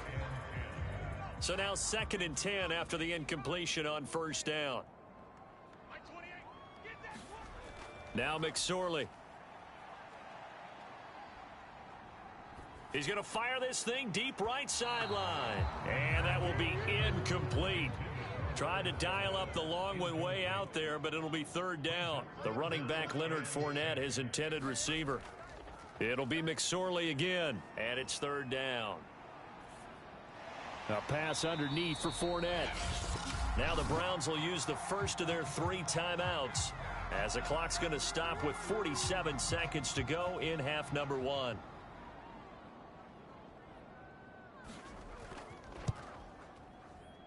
And this one is right down Broadway. And a second field goal here cuts their deficit to 14-6 now. No problems in the field goal department so far. He's 2 for 2. Pretty reliable here in this game, isn't he? And to me, that bodes well for them. If they need him late in the game, his confidence should be sky high. And he takes this near the 25. Just a little pass there. Call it the 26. The offense trots back out there. Let's turn our focus now to Nick Chubb. We're in the 2nd quarter. They've got the lead. The lead, though, not so much because of the ground game, because of their air attack, Charles. So what they're seeing so far is the possibility of things loosening up later in the ground game. Through the air first, maybe they have to start respecting that even more as the game. Trying to get it to Beckham, and it's intercepted. Picked off by Caleb Farley. And he will return this one to the 30-yard line. So first thing that crossed my mind is why didn't they just sit on the lead and take it to the locker room? They're in good shape. Absolutely. And from this spot on the field, now you've given the other side a chance for points here going into intermission. Yeah, you changed the momentum of the game, and it's something you did not need to do. The Titans going to go back on offense here late in this first half. Well, what a break here. Turnover late in this first half, and now they're set up in field goal range already. With a chance to get more. So what you're telling your unit as they go out onto the field is very simply this. And he'll take this into the end zone. Now, hold on here. We do have a flag down. So let's see what this is about.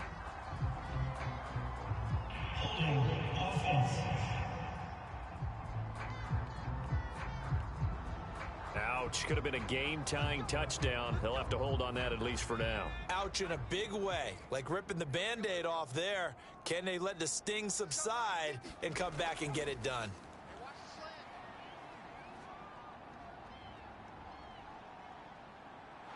And he will go down outside of the pocket for a sack. Tried to get away, but could not.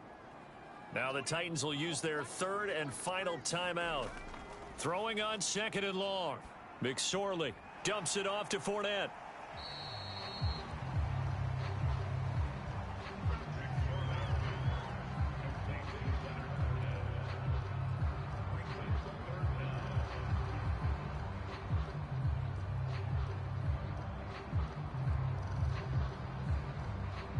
So on 3rd down, the field goal unit will come out as he'll try to get 3 before half. So we're at halftime of this AFC wildcard matchup. As we'll head down to Orlando, that's where we find our man Jonathan Coachman at our EA Sports Halftime Report. Coach. All right, Brandon, thanks very much. What a weekend it has been. This, the last of our 6 games in this wildcard round, as we wrap up a very exciting 2 days of NFL football. But first, let's take a look back to yesterday's AFC wildcard game. And it's the Pittsburgh Steelers who are moving on as they knock off the New York Jets. Meanwhile, in our game, it took a little while to get settled in, but we were in for a battle royale in this second half. And to call the action, let's go back to the guys who've been there all year, Brandon Godden and Charles Davis. Okay, Coach, appreciate it. A 1-touchdown game here as we get set to resume play in the second half. Both teams try to avoid being one and done in these playoffs as we start the second half of this AFC wildcard game. And a good return as he'll be stopped just shy of the 30-yard line. Now here's the signal caller getting ready to lead this offense again. And I guess the question, Charles, is what's the formula for keeping him better protected? Because as we see, the protection, it struggled. And normally what you get is renewed determination. When the big guy gets hit, that usually sparks people. Hey, we can't let this happen anymore. They take it personally. He's not supposed to be on the ground, but that hasn't been the case so far in this game. So maybe they've got to figure out how do they get rid of the ball faster to help out the offensive line so he doesn't get hit as much. And we'll see if they can keep him off the ground now going forward. So they'll come up after the gain of 7 on a 2nd and 3.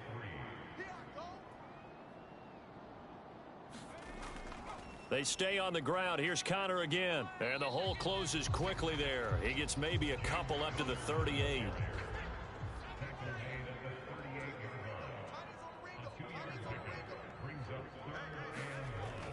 They'll try and run for it with Connor. 50 yards on the ground for him now on 9 carries. We don't talk about it very often, but sometimes there's a dip in intensity when you start the second half, which can manifest itself in some sloppy tackling. How about right there? He ran right through that weak tackle attempt.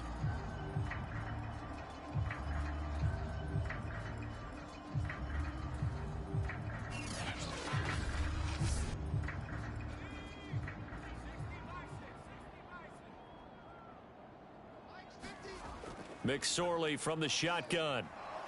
And the Browns pressure gets to him that time, and he's going to go down. Sione Takitaki. Credit him with a sack, and it goes as a loss of 6.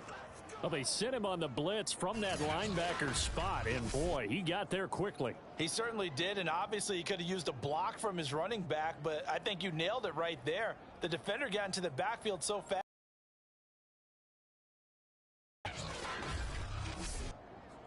Pass protection has been a problem all night long as they come up facing 2nd and a bundle. Another try after the first down sack. McSorley. A throw complete to the tight end, Tunyon. It's a pickup of 12, and that'll set up a 3rd down. And that was yardage that they needed there after the sack on 1st down. They didn't get all of it back, but now they look at 3rd down as a manageable situation, one that they have a much better chance of picking up. Throwing is McSorley. Got a man, it's Tunyon. And he will have a Titans 1st down by about 3 yards or so as they wind up getting 7 there on 3rd and 4. As an unbiased observer, I think it would have been interesting to see what they would have done if they hadn't gotten the 1st down there. But since they did, I guess the point is moot. And they're right there in that middle ground, field goal range, punt, go for it. But as you said, they picked it up. Ball up to the 35 now as they come up on 1st and 10. This is Connor running right. And he's got this down almost to the 20 before he's dropped. We use the word relentless a lot with guys who are aggressive on the field. In this case, it really fits, doesn't it? How about his ability to break tackles and his feet never stop moving?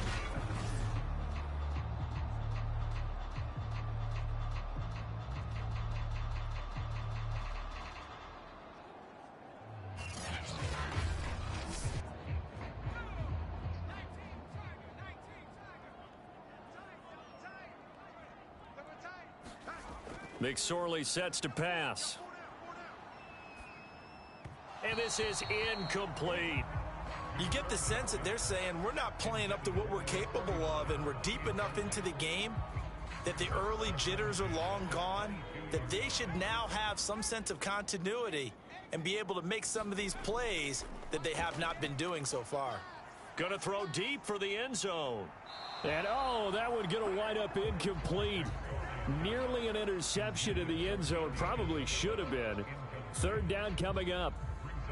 Well, the passing windows are just not there, and that's just another example of how great this defense has been all game long. And that's exactly what a top 10 defense can do. They can really change the game tempo and frustrate you as you try to execute offensively. He'll get this to Connor underneath. And he'll only get this to the 17, well shy of what he needed. 5 yards, not enough, and it'll be 4th down. We can make this one pretty simple. Locked up all of his progressions downfield, forced to get it to his running back. But how about the way they ran to the football and knocked him down to force a 4th down?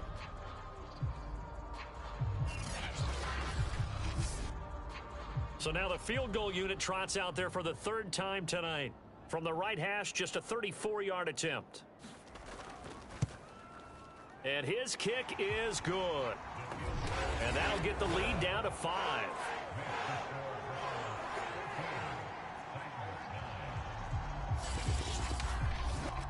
So a decent drive there to start the 3rd quarter. They only salvaged 3 out of it, but they inch a bit closer. Yeah, but still lots of time to go in this one. That's why you hear that clapping on the sidelines, right? Hey, got some points. As you said, inching their way back in.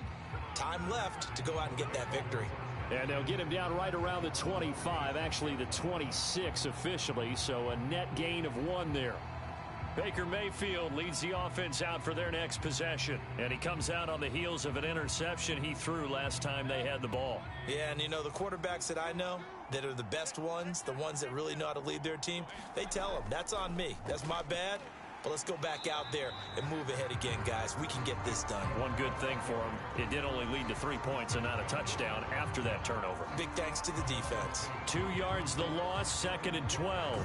I really like what he did there because he took his practice work and converted it to game action because he used his hands, got off the block, worked laterally and stayed to the outside, and finished off the runner for a loss. First play of the drive goes the wrong way. Here's 2nd and 12. Mayfield over the middle and into the hands of his receiver Landry. And able to use his stiff arm for a little bit of leverage before he's taken down. A pretty good gain. And they'll get 9 there as that sets him up better for 3rd down. And the throw there going to be incomplete. The Browns send out their punter now as he'll punt it away for the 2nd time. 46 on his first kick. This one in that neighborhood as well. We'll call that a 43-yard punt, 2 on the return. And out will come the offense as they take over. The Titans offense set to begin the drive. And last time able to get 3. It's not what they wanted. They wanted 6, but they got at least something. They mustered something out of the drive. They'll take it. I like the way you described it. Not ideal, but they'll take it. Anything to put some points on the board. But this time on offense, they don't even want to see the field goal kicker trot on the field. They want that ball in the end zone. Yeah, they'll be going for 6. From the 29, McSorley. This one complete to Tunyon underneath. Many different ways to create space, but on that play, he did it with that big, wide body of his. Didn't get a whole lot of yardage on the play, but it did what it was supposed to. Pick up a 1st down. They'll look to throw now on 1st down. That's to his running back, Leonard Fournette. And they're going to have this across midfield and inside the 45. And here we are in the 4th quarter, partner, and watch them drive for what would be a go-ahead touchdown. And you and I both know this is where you need a quarterback who can keep his cool back there. Not just for himself, but to keep the rest of the team relaxed too. So a 1st and 10 upcoming from Browns territory now at the 44-yard line. He'll look to throw. He's got Tunyon complete over the middle. And past the 35, he'll be dropped a yard or 2 shy of the 30.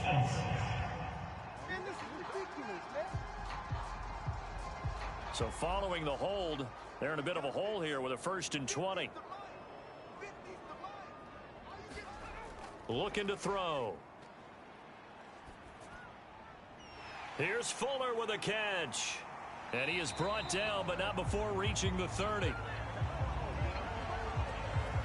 I love love the drive they're working on here because they know they can take the lead with a touchdown.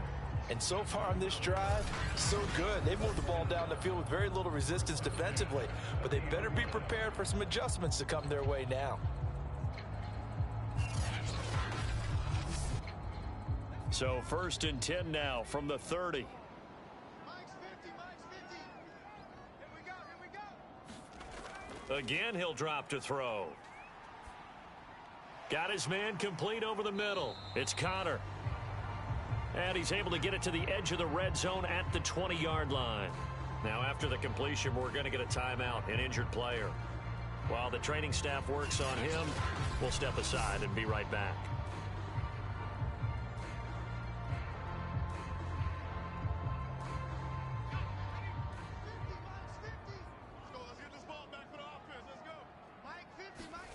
Looking to throw again on 2nd down. McSorley, throw left side, complete to Isabella. And he's down inside the 5 at the 4 before he's out of bounds. Boy, how about the speed with which this offense can get down the field? It's taking them no time at all to get down here. And now they're set up with a 1st and goal.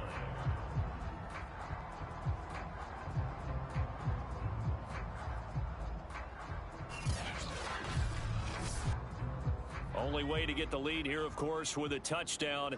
And that's what they're gunning for on 1st and goal. Connor.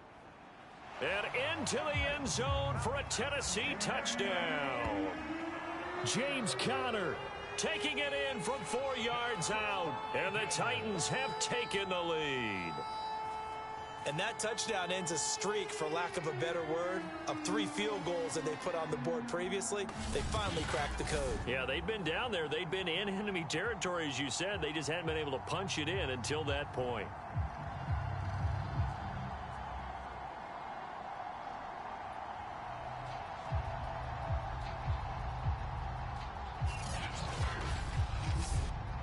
So a big 2-point conversion attempt forthcoming for the Titans. Connor going to try and run it.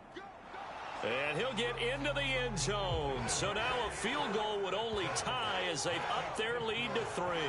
So they make the decision. They want a 3-point lead versus a 2-point lead, and they got it. Yeah, at this stage of the game, it seems like the exact right thing to do.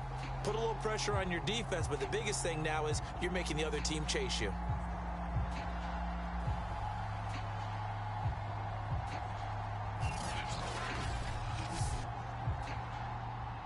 The kickoff unit is out on the field, and they will send this one away. From his end zone, it's Demetric Felton. And they'll get him down right around the 25, actually the 26 officially, so a net gain of 1 there. Cleveland offense making their way out. If they want to advance in this divisional round, look, obviously the time is now. Trailing here in the 4th as they go to work on a crucial drive, 1st and 10.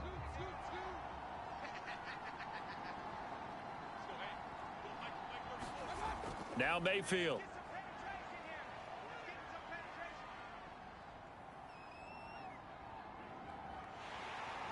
And eventually he's taken down here. Great coverage downfield, resulting in the sack. Christian Wilkins in there to bury him for a loss of 11. When you see a quarterback retreating away from the line of scrimmage toward the other goal line like that, usually doesn't end well. You're exactly right about that. Normally, if they're moving from side to side, they've got a chance maybe to get back upfield. He was trying to shake defenders and extend the play, but it doesn't work out very well for them at all. You need those extra yards on the other side of the line of scrimmage. Now you're digging a hole for your offense. And his throw here's incomplete. Possibly a turning point. Big play coming. This is 3rd and long. From the gun, Mayfield. And he goes down. It's a sack. They get him back at his own 3-yard line. Christian Wilkins able to drop him that time for his 2nd sack of the evening. Well, if an offense is going to throw the ball on this part of the field, any pass rusher will tell you that's his favorite part. Gets a chance to get after the quarterback. It's almost like a reverse red zone. They can create points using their defense, and this time they take their man down. The Browns send out their punter now as the drive goes backwards, so he's on to punt it away. And taken at the 46. 35 yards that time on the punt. And the Titans are going to start this drive in great field position as they take over 1st and 10. Tennessee offense set to go again. And this a very important drive leading in the 4th quarter of this wild card game. But this one far from over as they start out here 1st down. Fournette, a 1st down carry. And he's going to get this inside the 30. I have to chuckle to myself a little bit, Brandon, because right now I could be in that huddle with that offensive line. I know exactly what they're saying. If you call a pass play here, we're going to call a timeout. Run the football. We've got control of this thing. Get in behind us and let's go. Their time to shine. 3 points separating these two sides with 2 minutes left to go in the 4th. So the Titans in possession of the football here as we get you reset. They've got a 1st and 10 as they look to try and finish this one off. On 1st and 10 is Connor. And now we'll see a timeout used on defense as they stop it right out of the break with 1:57 to go in the ball game. Here's 2nd and 9, just a yard on that last run. They keep it on the ground. This time it's Fournette. And down inside the 15 he goes. And now with 1:52 to go, we get another pause in the action. A timeout here defensively. Not totally home free yet, but it's looking good as they come up 1st and 10. They'll try and run some clock here as they keep it on the ground. And he'll get it here to the 10-yard line. The Browns will quickly use their 3rd and final timeout as they'll talk things over prior to this upcoming 2nd down play. Again, a run with Connor. And he'll be brought down right on the edge of the goal line at about the 1-yard line. 87 yards on the ground for him now as he has gotten better, really, as the night's gone on. I'm assuming they're keeping this football on the ground, right? I would think so because you're looking at the clock. That's in your favor. You're looking at the geography of the field, right? Where you are, that's in your favor as well. Keep it on the ground. Keep pounding. Run that clock down. You got everything working in your direction. It's 1st and goal, and a late touchdown at this stage could officially salt this one away. The Titans go victory formation down to a knee. Back at the 2 now. Here's 2nd and goal.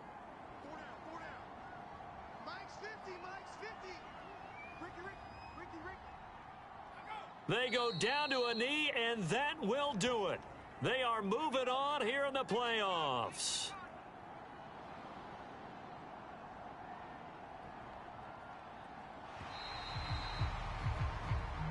The Titans are moving on as we say so long, everybody.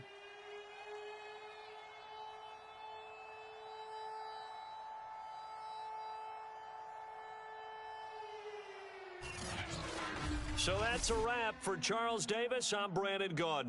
And this has been a presentation of the NFL on EA Sports. For more, check us out at easports.com. The Titans are winners here as we say so long from Nashville.